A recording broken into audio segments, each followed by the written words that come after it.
हैं इंग्लिश में एक और छोटे से लेक्चर की। लेक्चर का नाम है be willing to do something. Okay, willing असल में हमारी बात है। विलिंग का मतलब है रजामंदी। विलिंग जैसे ये एक एडजेक्टिव है विलिंग, और अगर इसके नाउन की बात की जाए तो इसका नाउन क्या होगा? रजामंदी, willingness.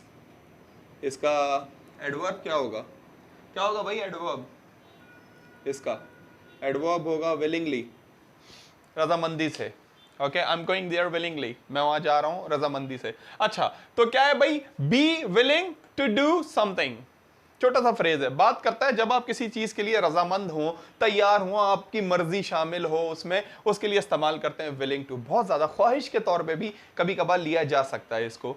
B willing to do something, to be happy to do something. ये एसटीएच का मतलब क्या है? समथिंग। बड़ा छोटा सा लेक्चर है मगर बहुत ज्यादा यूज होता है, तो इसलिए मैं चाहूंगा कि सबका ध्यान रहे इस तरफ, इस छोटे से लेक्चर की तरफ, क्योंकि आपको ये बहुत ज्यादा बोलना है ये लेक्चर आगे। और अपनी इंग्लिश में आप नोटिस करेंगे, ऑब्जर्व करेंगे how many time people they use this lecture. So willing, be willing to do something, to be happy to do something. क्या फॉर्मूला है? Subject plus B. बी का मतलब तो पता है ना, सब्जेक्ट तो पता ही होगा, I, we, you, he, she, it। सबसे पहले सब्जेक्ट, पूरा नाम है subjective pronoun. I, we first person, you second person, he, she, it, they। सबसे पहले सब्जेक्टिव प्रोनाउन। सब्जेक्टिव प्रोनाउन के बाद बी क्या होता है? Is, M, are. आई के साथ एम शॉर्ट करके लिख रहा हूं, आप भी, मैं कोशिश करता हूं शॉर्ट करके बोलें। अब आगे बढ़े भाई, don't say, can't say, shouldn't से आगे बढ़े, ये भी ऐसे भी यूज करें। यू के साथ आर, ही के साथ इज, शी के साथ इज, इट के साथ इज, दे के साथ आर। तो subject first person I, we, second person you, third person he, she, it, any name, they. उसके बाद बी। बी का मतलब है इज, एम, आर, प्रेजेंट के लिए। और अगर बात पास्ट में जाएगी तो क्या हो जाएगा? तो बी का मतलब क्या है? मैं इधर लिख देता हूं। बी का मतलब है प्रेजेंट के लिए इज, एम, आर, पास्ट के लिए वॉज, वर, फ्यूचर के लिए विल बी। अब मुझे लगता है इतना डिटेल में जाने की जरूरत नहीं है, किसके साथ इज लगेगा, किसके साथ एम और किसके साथ आर लगेगा, इतना तो आप लोग बखूबी बेहतर जानते होंगे। Okay, so subject plus be, willing to आ गया, उसके बाद वर्ब फर्स्ट फॉर्म और फिर object. I am willing to give presentation, मतलब मेरी प्रेजेंटेशन देने की रजामंदी है, मैं प्रेजेंटेशन देने के लिए तैयार हूं, मेरी प्रेजेंटेशन देने की ख्वाहिश है। सब सेंसेस में आ सकता है ये, मतलब मैं अपनी मर्जी से प्रेजेंटेशन दे रहा हूं। I am willing to give, मेरी मर्जी है, मैं ख्वाहा हूं। अगर मुश्किल उर्दू में बताऊं तो मैं प्रेजेंटेशन देने का ख्वाहा हूं, मतलब मैं प्रेजेंटेशन देना मेरी ख्वाहिश है, ख्वाहिश है, मैं रेडी हूं प्रेजेंटेशन के लिए, और मेरी डिजायर है, और मैं अपनी मर्जी से रजामंदी है मेरी, तो I am willing to give presentation. मैंने आई एम को मिला के लिखा है, I am willing to give presentation.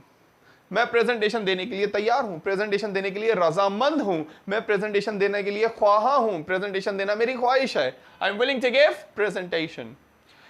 He is willing to memorize vocabs। वैसे vocabs कोई वर्ड नहीं होता, vocabulary की शॉर्ट फॉर्म बना दिए लोगों ने, फिर भी समझाने के लिए मैंने तो ऐसी सेंटेंस बनाया। He is को मिला के he is willing to memorize the vocabulary। memorize का मतलब क्या होता है?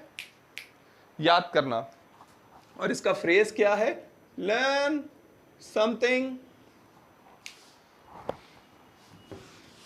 ये रिमूव कर देता हूं। मेमोराइज का मतलब होता है याद करना, जबानी याद करना, और इसका एक बड़ा अच्छा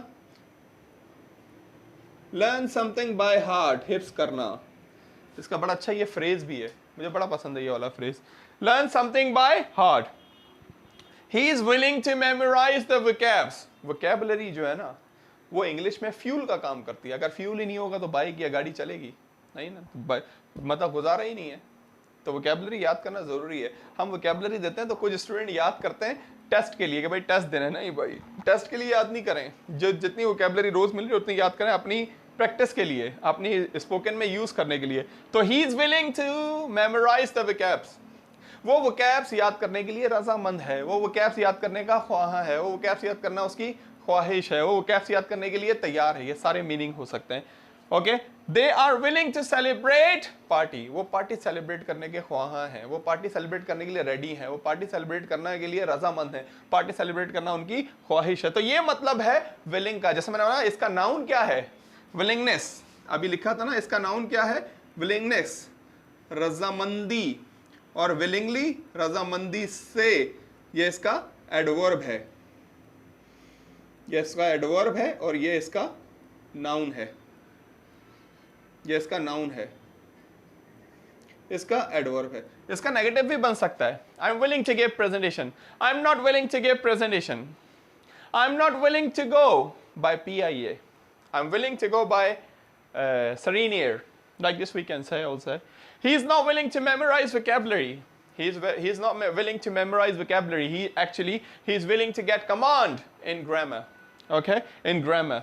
So they are willing to celebrate. इसी तरह ये लेक्चर पास्ट में भी जा सकता है। I was willing to meet him, मैं उसे मिलने का ख्वाह था, मैं उसे मिलने का ख्वाहिशमंद था, मैं उसे मिलने के लिए रजामंद था, मेरी मर्जी थी उससे मिलना। That's all about be willing to plus verb first form, be willing to do something, okay. I hope you understand, learn something by heart, किसी चीज़ को हिफ्स करना, छोटा सा idiom और छोटा सा लेक्चर, ओके। इसका नॉन एक्शन भी बनता है और मुख्तलिफ इसके सेंसेस हैं, मगर अभी आप ये सेंस याद रखें और सबको मैं चाहूँगा कि सब अच्छे अच्छे जुमले बनाएं कि आप किस चीज़ की ख्वाहिश रखते हैं, किस चीज़ के ख्वाह हैं, किस चीज़ के लिए तैयार हैं, क्या चीज़ अपनी मर्जी से रजामंदी से करना चाहते हैं, okay. So I am willing to see sentences, I am willing to see your sentences, okay. I don't know you know about you, but I know you people are willing to make sentences, so please make sentences.